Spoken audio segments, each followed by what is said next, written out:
చాలామంది అనుభవించిన వాళ్ళు చెప్తూ ఉంటారు. ఏది చేసినా సింగిల్గానే చేయాలా, ఎవరితో కలిసి పని చేయకూడదు. అది బిజినెస్ అయినా లేకపోతే ఇప్పుడు రాజకీయాలైనా అంతా కూడా ఒకటే. బిజినెస్లో కూడా చాలామంది వ్యాపారాలు చేసేటప్పుడు కూడా పార్ట్నర్షిప్లో చాలామంది చేస్తూ ఉంటారు. మనస్పర్ధలు చేస్తాయి, మధ్యలోనే విడిపోతారు, ఆడికి నాశనం అయిపోతారు. చాలా చూసాం. అందుకే చెప్తా ఉంటారు సింగిల్గానే ఉండాలా, కష్టం వచ్చినా నష్టం వచ్చినా లాభం వచ్చినా వాళ్ళే అనుభవిస్తారు. లాభం వచ్చినా వాడే తింటాడు, నష్టం వచ్చినా వాడే అనుభవిస్తాడు. ఎప్పుడైతే పార్ట్నర్షిప్లో వ్యాపారాలు చేస్తారో లేకపోతే పార్ట్నర్షిప్లో ఇంకేమైనా చేస్తారో మనస్పర్ధలు చేయంటే అది పెద్ద లొల్లి అయిపోతుంది.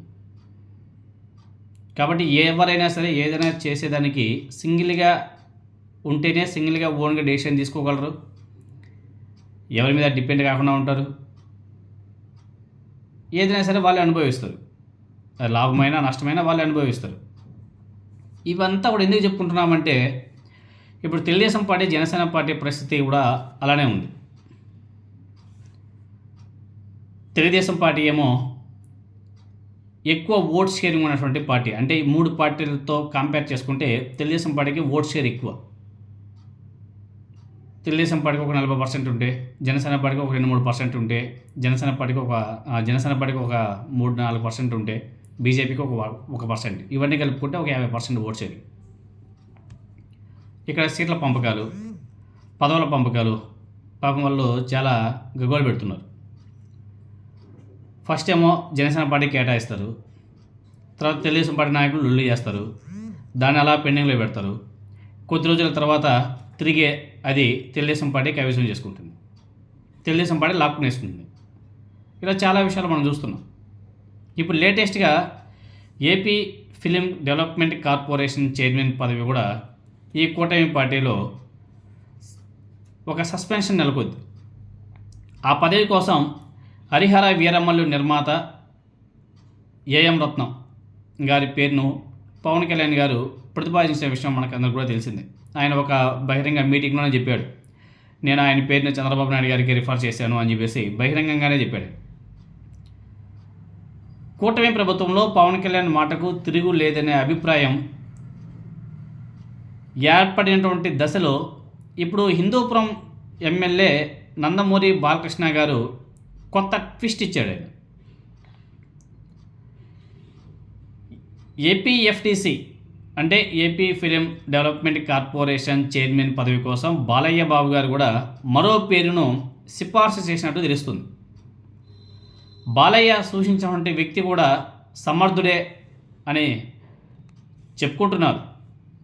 మరి పవన్ కళ్యాణ్ ప్రతిపాదనకు చెక్ పెట్టేందుకు అంతకంటే బలమైన పేరును ముందుకు తెచ్చినట్టుగా కూటమి పార్టీలో చర్చ మొదలైంది.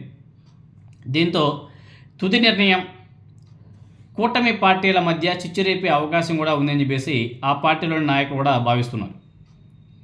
ఎవరిని ఫిలిం డెవలప్మెంట్ కార్పొరేషన్ చైర్మన్గా ఖరారు చేస్తారు అన్నది ఇప్పుడు ఆసక్తికరంగా మారిపోయింది. ఇక మన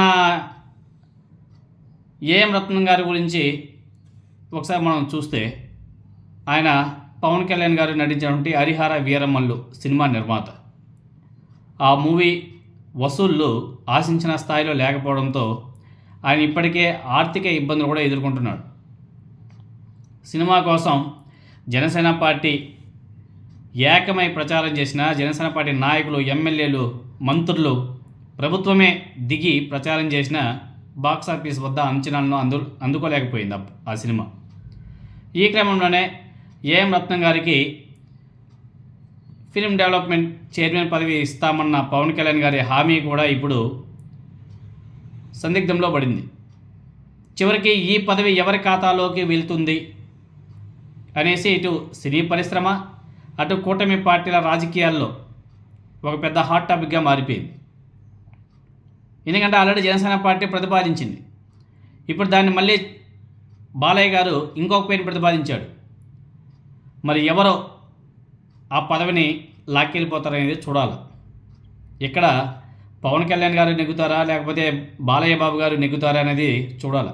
అందుకే స్టార్టింగ్లో మనం చెప్పాం, ఏది చేసినా సింగిల్గానే చేసుకుంటే కష్టమైన నష్టమైన పదవులైనా అన్నీ కూడా మనమే అనుభవించుకోవచ్చు.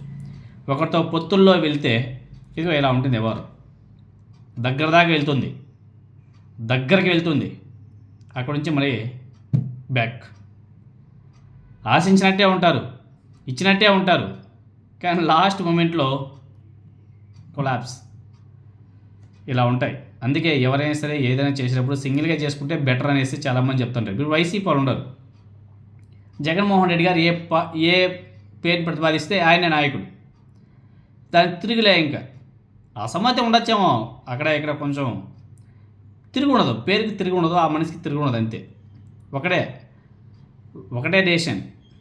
కానీ ఈ పార్టీలో అలా కాదు. ముగ్గురు నలుగురు డెసిషన్స్, ఒపీనియన్స్. వీళ్ళేమో ఆశిస్తారు, మళ్ళీ భంగపడతారు, ఇంకొకరు ఆశిస్తారు, వాళ్ళు దుబ్బుకెళ్ళిపోతారు. అబ్బో, ఈ పార్టీలో మామూలు గోల కాదులే. ఇదిగో ఎగ్జాంపుల్ ఇదే. చెప్పుకోవాలంటే బోర్డైన ఉన్నాయి, ఎగ్జాంపుల్ ఇది కూడా ఒకటి.